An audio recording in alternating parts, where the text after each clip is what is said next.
그동안 성지 연구 수업을 여러분들과 함께 하게 돼서 참 기쁘게 생각합니다.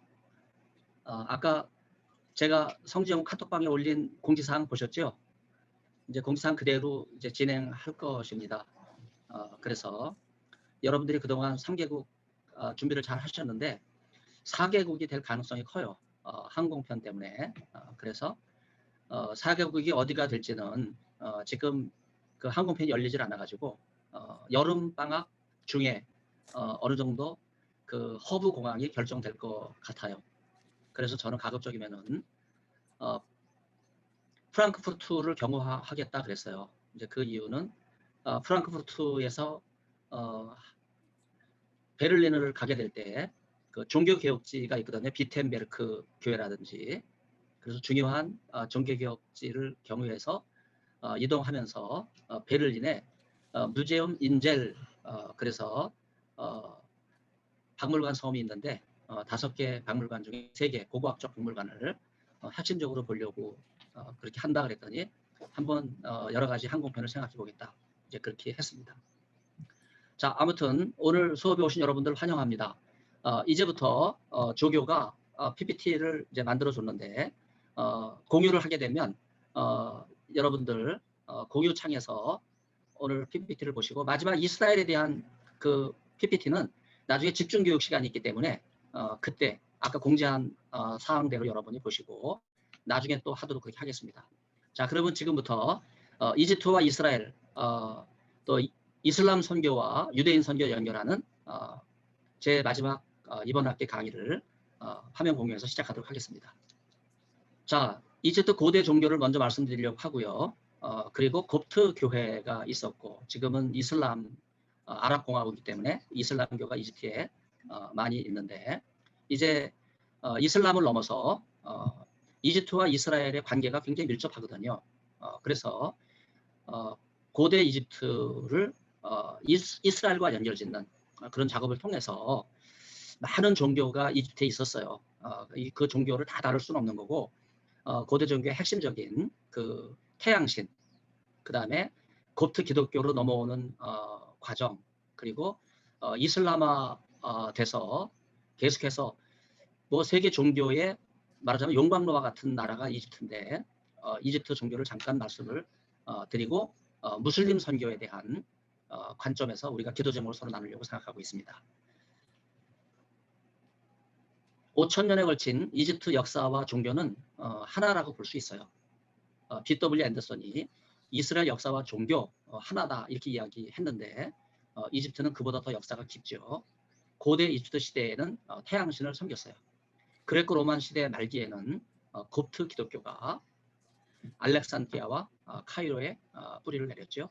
그리고 아랍 군대가 전파가 되면서 강압적으로 한 손엔 코란, 한 손엔 칼 다 무서워갖고 이슬람 국가가 돼버렸죠. 이제 아랍 공화국입니다.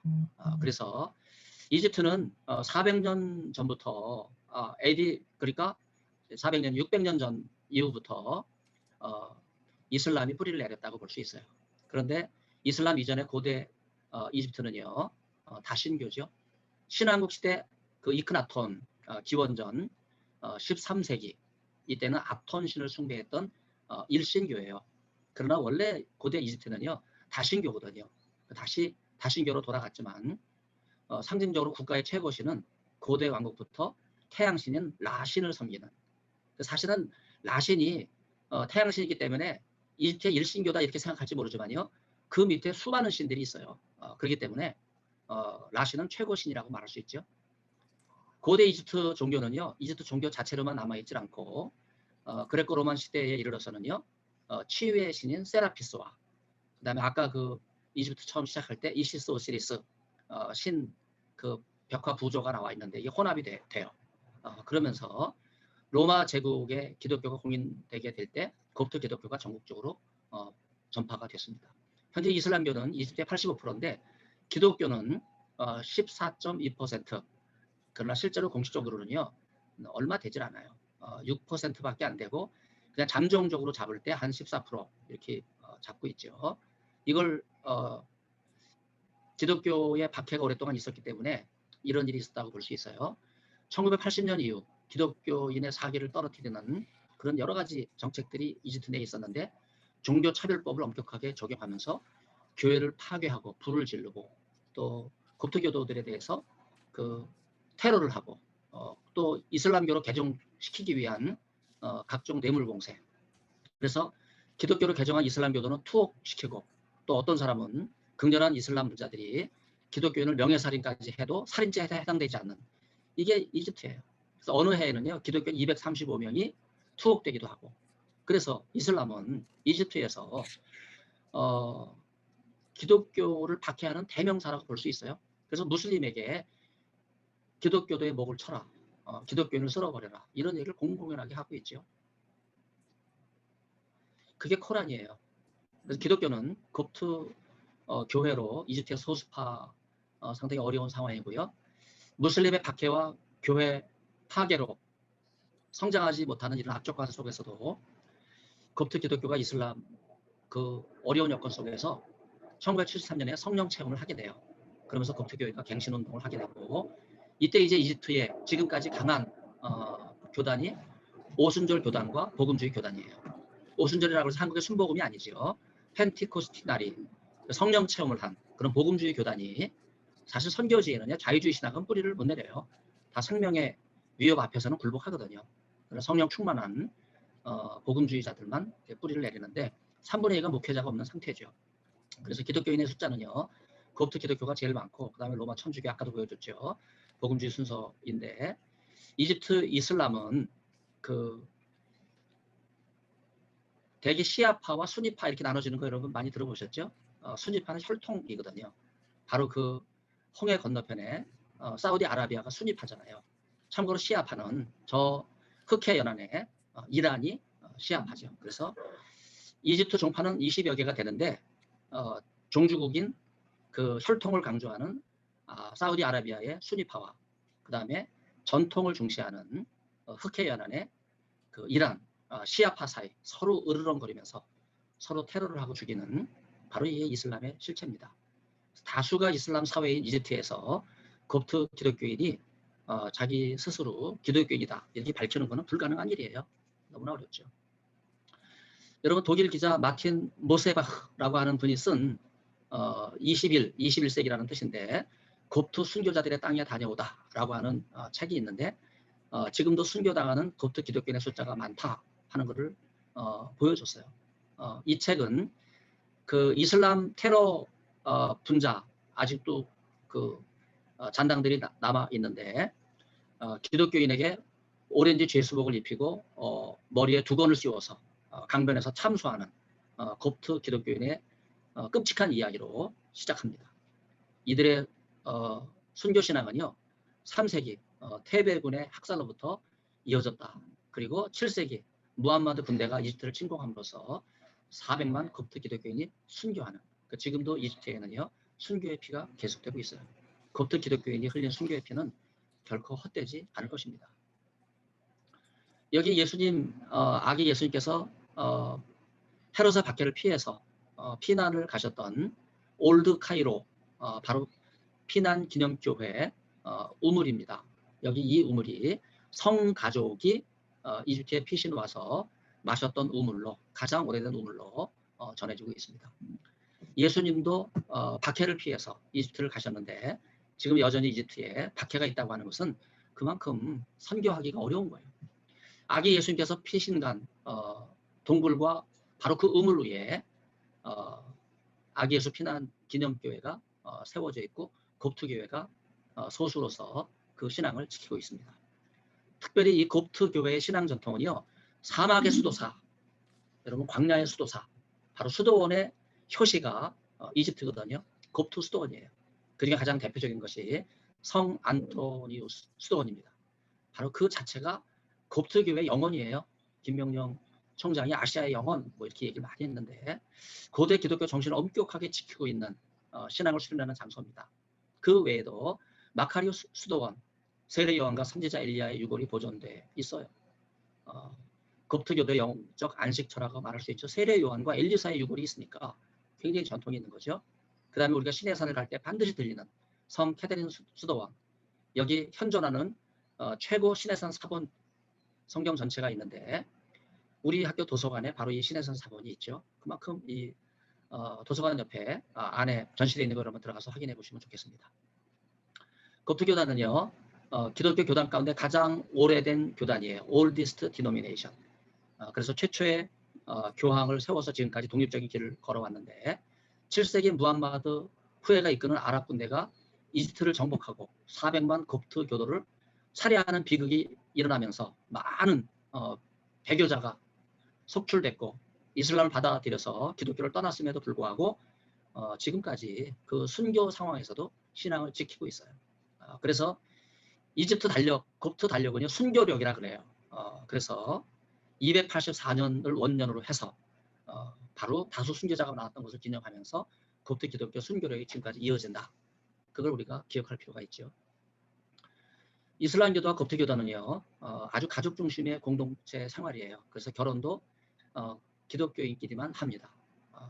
이슬람교에서 기독교인이 개정하면 받아들이지만 그러나 kop트 기독교인은 이슬람에서 개정한 사람이라도 결혼을 굉장히 꺼려해요.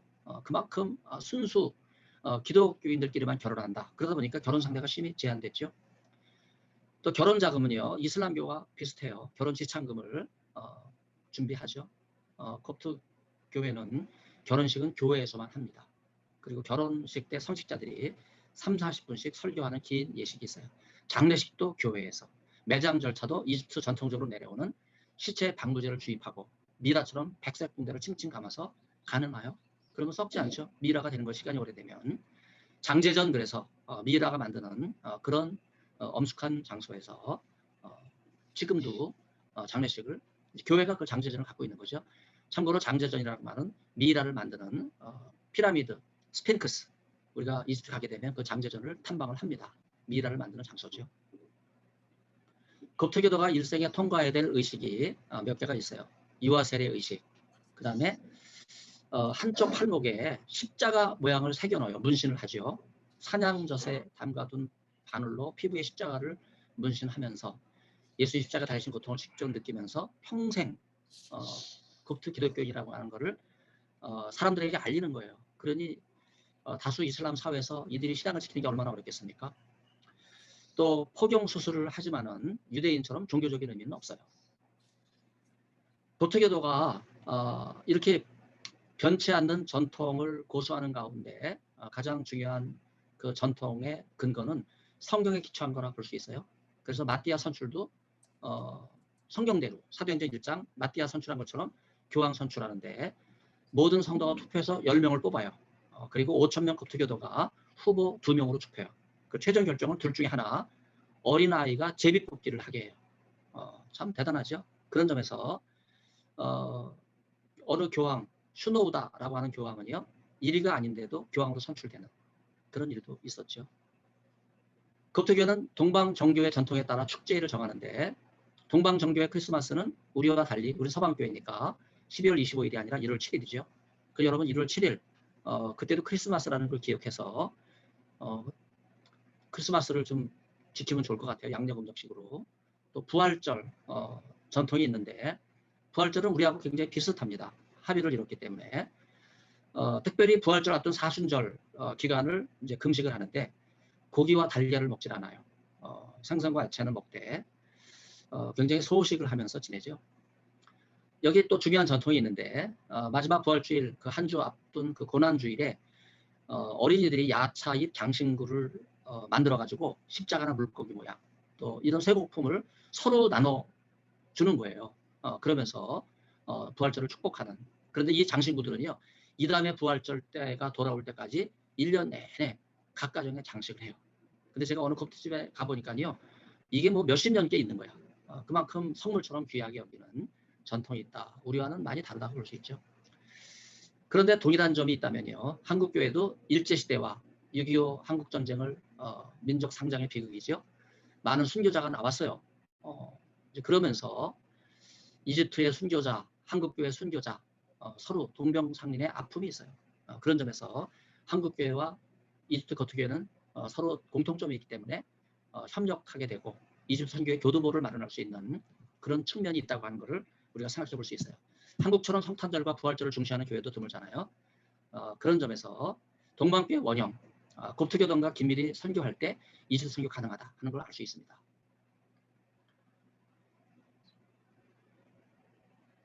여기 올드 카이로 아기 예수 피난교회에서 맨발로 묵상하는 이 수도 평신도라고 볼 수 있어요. 수도복을 입지 않았으니까 참 경건하게 보이죠.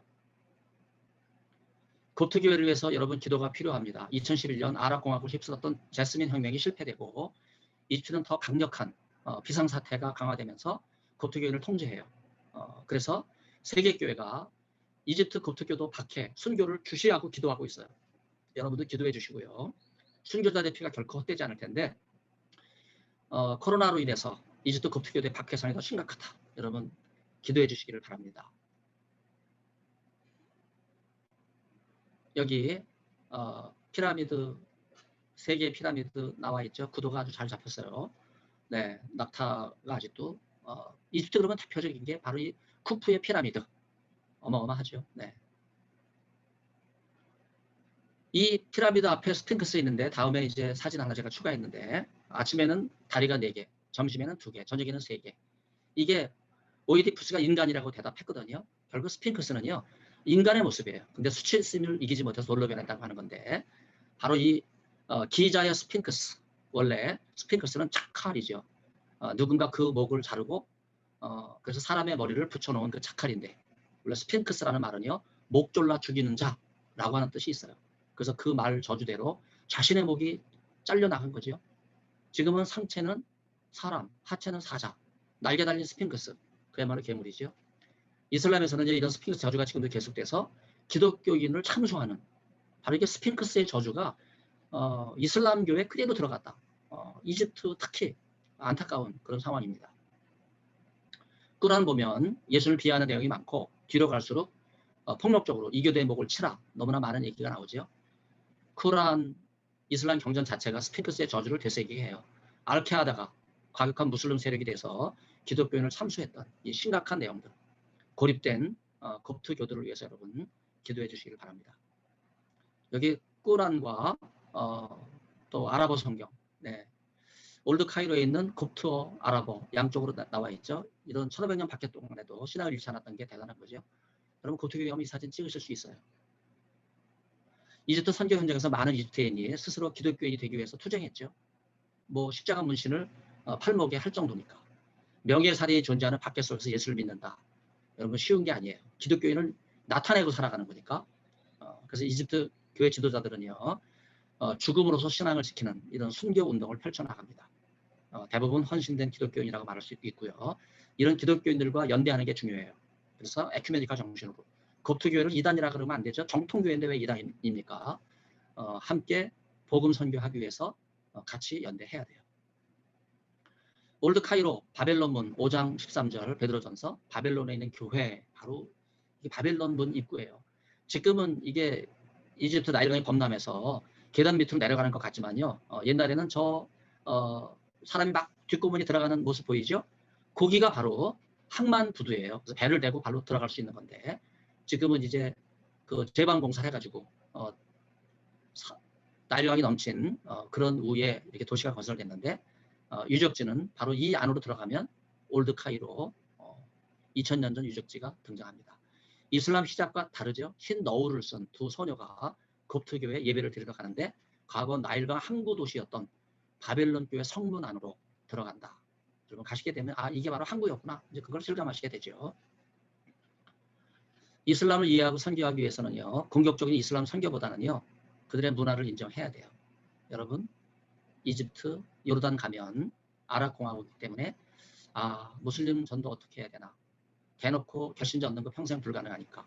신자를 얻어도 비밀리에 진행되고 본국에 보고하는 일도 이집트 사회에 알려지면 명예살인 당하는 위험성에 직면하니까. 여러분 이슬람 선교는요. 근본적으로 달라야 돼요. 비밀리에 할 수밖에 없죠. 여기 룩소 카르낙신전 우리가 이번에 가죠. 이집트를 보면 거의 중앙쯤 있어요. 태양신의 상징인 쇳덩구리. 여기를 돌면 소원이 성취된다 그래가지고 사람들이 여기를 돌아요. 여러분 쇳덩구리가 굴리는 그 둥그런 똥 그게 태양신 라신을 상징한다 그러잖아요. 이집트 종교가 여기서 출발했기 때문에 바로 이게 카르낙신전에서 발굴이 됐습니다. 이집트는 태양신 라신을 섬기다가 이슬람 국가가 됐는데 룩소르 카르락 신전 해마다 1,500만 명이 찾아가요. 세계적인 관광이죠. 2011년 제스민 혁명 이후 600만으로 급감했어요. 뭐 반타목 난 거죠. 그리고 극단적 이슬람이 싹트게 됐고 코로나로 여행 금지가 됐을 때 더 이슬람 포교의 치명상을 입게 되고 가짜 이슬람 난민이 한국에 들어오는 게 막히게 됐어요. 그것도 참 하나님의 은혜인 것 같아요. 2020년 작년이었죠. 이슬람이 한반도를 이슬람화해서 전 세계를 이슬람화하겠다 포교 전략을 세웠는데 코로나로 그게 무산돼 버렸거든요. 참 하나님의 은혜예요. 굉장히 놀라운 하나님의 섭리죠. 여기 룩소의 카르나게는 라암세 2세의 석상이 있는데 손을 십자로 딱 모으고 가운데다가 마치 그 배를 정박하는 앵커 같은 거죠. 이 앵커의 원래 말은 이집트 앙크에서 나왔어요. 바로 이게 이집트를 가면 제사장들이 들고 있는 마치 열쇠처럼 되어 있어요.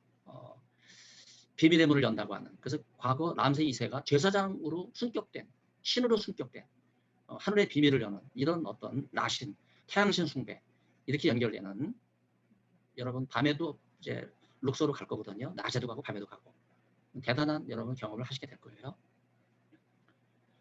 이집트와 이스라엘 연결하는 최초 시기는 언제냐? 제가 성경을 보니까 창세기 12장이더라고요. 이스라엘이 이집트에 신세 지는 이야기도 나오는데 기기를 피해 애굽에 내려간 아브라함, 생명을 보존하기 위해서 자기 아내를 누이라고 속여요. 사실 속였다기보다는요, 고대 중동 세계에서 친척 중 혼인관계가 빈번했거든요. 사실은 속인 건 아니에요. 그러나 이집트에서는요, 어이구 자기 누이라 그러니까 아브라함 아내를 취했죠. 나중에 드러나서 아브라함에게 다시 돌려주지 않았습니까? 이제 그때 이집트와 이스라엘이 처음 연결되고, 저 피라미드 앞에 여러분 스핑크스가 보이죠? 네, 저기 뭐 엄청난 거리를 여러분들이 보시게 될 겁니다. 역광이라서 희미하게 나왔네요. 또 하나는 창세기 46장, 기근이 일어날 때 애굽으로 내려가는, 그래서 애굽 총리 요셉의 도움을 받고, 출애굽 1장에서는요 요셉을 모르는 시대가 전개됐을 때 애굽에서 출애굽하는 이런 사건이 나오죠. 하나님께서 이스라엘의 소리를 들으셨다. 그래서 60만이라는 많은 무리, 성경 중단 잡족이라고 되어 있죠. 이스라엘은요 단일 민족이 아니에요. 여러 민족이 함께 섞여 있다. 바로 출애굽 상황부터 우리에게 알려주고 있는 그런 내용인데, 성경 구절 2구절 나중에 동영상 통해서 확인해 보세요. 열왕기하 15장, 18, 19장에 아수르 왕 사레립이 이스라엘 침공할 때 이 전투 장면이 라기스 부조, 텔 라기스에 남아 있었어요. 유다 왕 히스기야가 솔로몬 성전의 금과 모든 기둥에 입힌 금을 벗겨서 아수르 왕에 바치게 되죠. 바로 이것이 라기스 전투입니다. 1700년 힉소스가 이스라엘을 침공해서 남방까지 영토를 넓혔는데 바로 이 힉소스의 축성 기법이 라기스에 고스란히 남아 있어요. 라기스가 겹겹이 쌓인 텔이기 때문에 여러 시대에 걸쳐서 이런 유적지가 발견이 됐습니다. 라기스 성벽은 람세 2세가 라기스까지 밀어낸, 그러니까 남쪽 이집트 왕국이 북쪽까지 전쟁터를 넓히면서 이스라엘 영토 라기스에서 전쟁을 한 거예요. 힉소스 왕조는 아라비스와 아바리스와 테베의 수도를 세우고 아부신벨까지 통치를 했죠. 굉장한 거죠. 저 남쪽 우리가 아부신벨 갑니다. 아수안 상류죠. 모세 시절 바로는 람세 2세죠.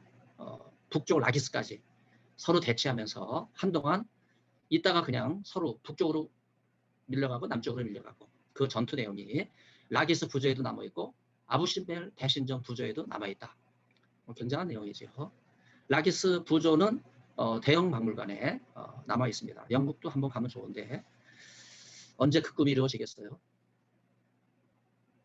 자, 여기 아부신벨 신전의 부조, 바로 아수안 상류 댐을 막아서, 네, 지난번에 한번 말씀드린 적 있죠.